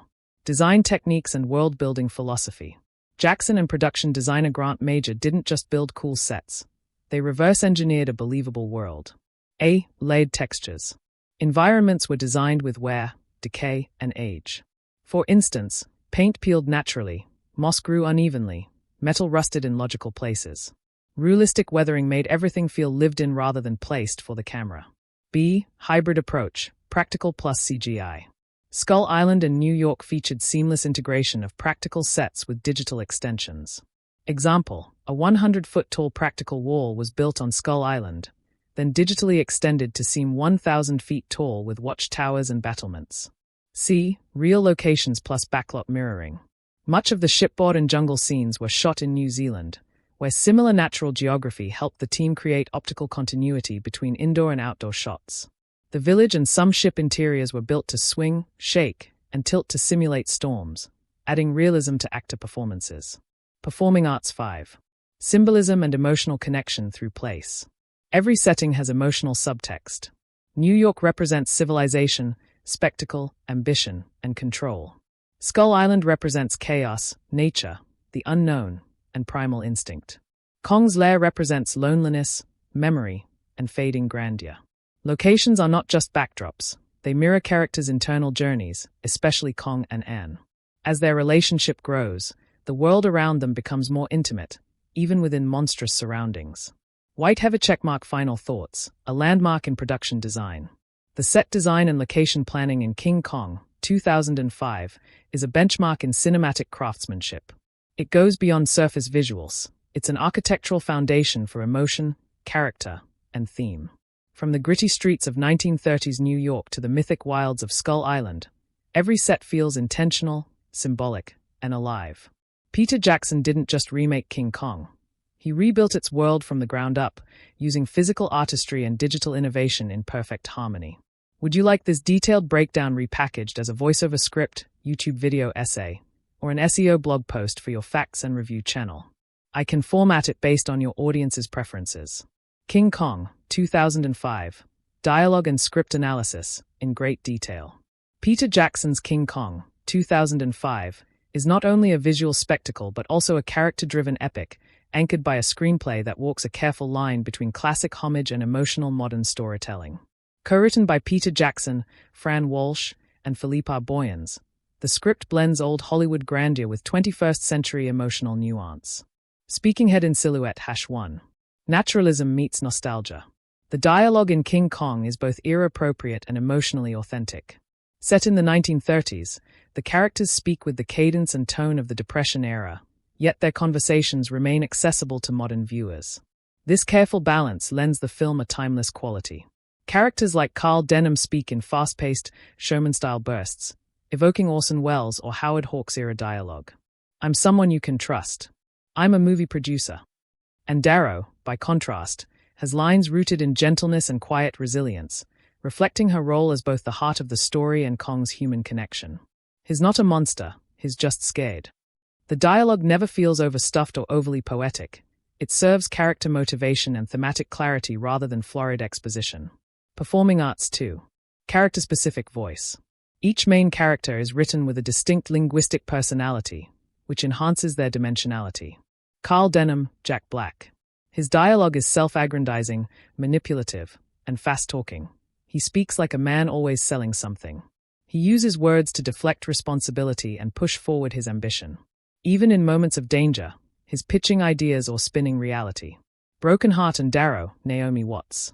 Her lines are filled with earnestness and vulnerability, but also laced with quiet humor and hope. Her evolution is reflected in her dialogue, from desperate to daring, from reactive to protective. Example, her improvised vaudeville act for Kong, with awkward dancing and comedy, contains almost no words, but communicates volumes emotionally. #airplane #Jack Driscoll, Adrien Brody. As a playwright, Jack's dialogue is more thoughtful and restrained. His lines aren't showy, but they resonate because they are filled with subtle emotion and unspoken love. His climactic line, "It wasn't the airplanes. It was beauty killed the beast," is not just iconic, but deeply symbolic, a line that echoes through cinematic history. Explosion Symbol 3. Emotional weight and silence as script. One of the most striking features of the script is how often silence replaces dialogue, especially in the scenes between Ann and Kong. Their connection is built not through shared language, but through gesture, expression, and rhythm. The scene on the frozen lake in Central Park contains no spoken dialogue, yet it's one of the most emotionally powerful in the film. The laughter they share is a script of its own, nonverbal storytelling at its best. These moments emphasize that great screenwriting is not just about clever words, but about when not to speak. 4. Thematic subtext in lines. Much of the script contains metaphorical and thematic language that reflects the film's deeper ideas. There's still some mystery left in this world, and we can all have a piece of it, for the price of an admission ticket. Carl's line reflects the central tension between exploitation and wonder. He was a king in the world he knew, but he comes to you now a captive. Spoken during the unveiling of Kong in Chains, this line mirrors themes of colonialism, captivity, and dehumanization. Every important quote is layered. On the surface, it may push the plot, but underneath, it feeds into the film's moral and emotional currents. 5. Homage to the 1933 original. Many of the lines in King Kong, 2005, are direct callbacks or inspired echoes of the 1933 original, including the iconic ending. "It wasn't the airplanes. It was beauty killed the beast." This line, repeated from the original, remains one of the most haunting final lines in film history. The script doesn't rely solely on nostalgia. It uses these echoes to deepen emotional resonance, showing how timeless the story's core themes are. 6. Structural script strength. The film is divided into 3 distinct narrative arcs, each supported by purposeful dialogue. New York prologue, fast-paced, dialogue-heavy setup, witty, expositional. Skull Island, fewer lines, more visual storytelling, dialogue becomes reactionary. New York finale, emotional and symbolic language dominates, dialogue reveals character change. This structure reflects an evolution not only in pacing and tone but also in the types of dialogue used, from ambitious chatter to reverent quietude. Glowing star final assessment. From a critical standpoint, the script of King Kong, 2005, is a layered, emotionally intelligent piece of writing. It draws power from character-specific voices, minimalist emotional moments, subtext-rich dialogue, classic cinematic callbacks, and above all, a balance between spectacle and soul. Though a few critics argued that some lines veer toward melodrama, the performances and direction elevate the material into something deeply human. The script doesn't just serve the plot, it amplifies the myth, enhances the emotion, and etches the story into the audience's memory. Would you like this converted into a YouTube voiceover script, or paired with timestamps and visual suggestions for your video editing team? Monster movie with a heart. At its core, King Kong is a creature feature, a subgenre of horror and adventure where a massive beast terrorizes humanity. However, unlike traditional monster films where the creature is a mindless threat, Jackson reimagines Kong as a tragic, sentient being, blurring the lines between villain and victim. Subversion of genre. Rather than focusing solely on fear or chaos, the film elicits empathy for Kong, especially in his interactions with Ann Darrow. This emotional complexity sets it apart from earlier creature features. Fresh element. The romantic connection, not as lovers but as mutual outcasts, between Kong and Ann adds a humanistic depth rare in monster films. Desert Island #2. Adventure and exploration. Classic tropes reinvented. The journey to Skull Island invokes the 1930s pulp adventure genre, drawing inspiration from films like The Lost World, 1925, The Most Dangerous Game, 1932, and Indiana Jones.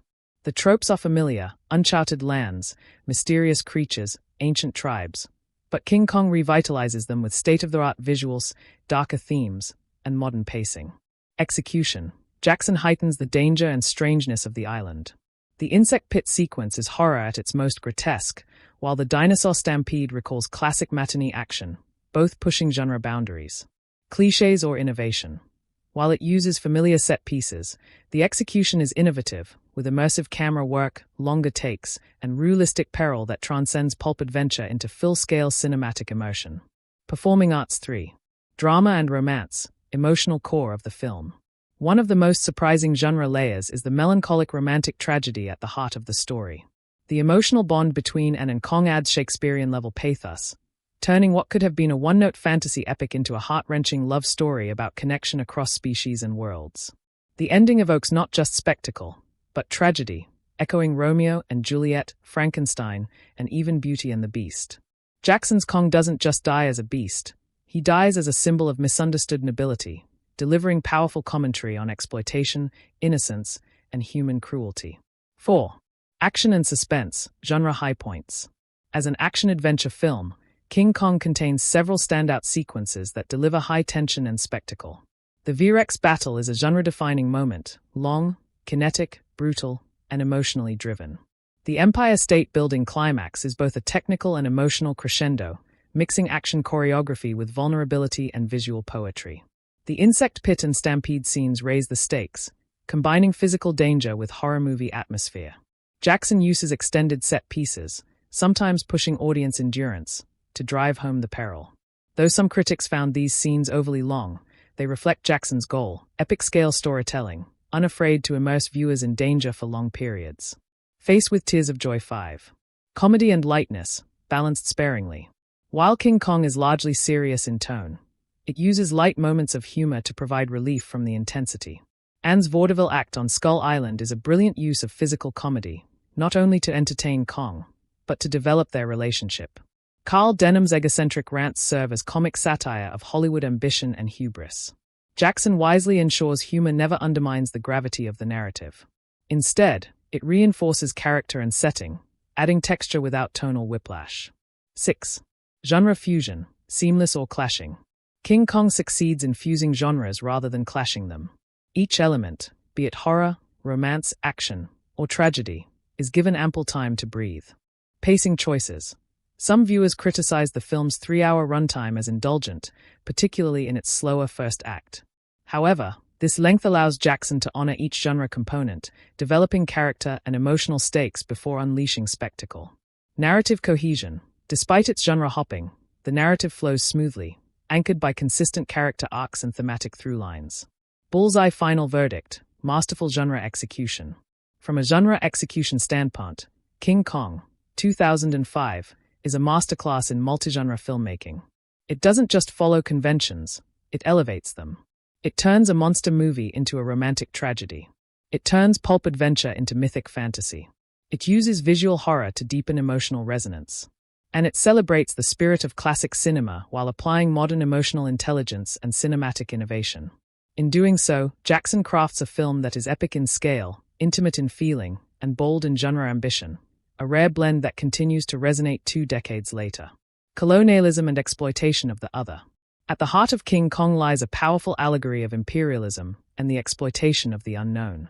Skull Island, presented as a mysterious, dangerous, and primitive land, mirrors the Western colonial narrative, a civilized expedition entering an uncivilized world to conquer, extract, and display its wonders back home. The capture of Kong is emblematic of colonial plunder, the taking of natural or indigenous life for profit and spectacle. The voyage itself echoes real-world colonial expeditions, with Westerners venturing into uncharted lands, interpreting everything through their own lens, and ultimately destroying what they cannot control. Jackson does not glorify this act. On the contrary, he portrays the exploitation of Kong and Skull Island's resources as hubristic, destructive, and morally corrupt. Carl Denham's relentless ambition becomes a cautionary tale against the dangers of capitalist greed fused with imperial arrogance. Banknote with $2. Capitalism, spectacle and media manipulation. Carl Denham, played brilliantly by Jack Black, is more than a filmmaker. He's a representation of the media tycoon and opportunistic capitalist.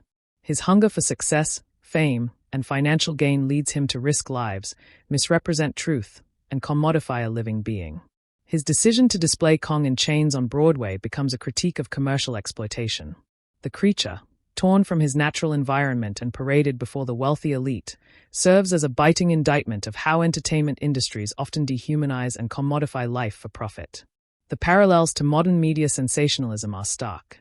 Jackson subtly draws connections to how society, through film, news, or social media, often prioritizes spectacle over substance, profit over ethics.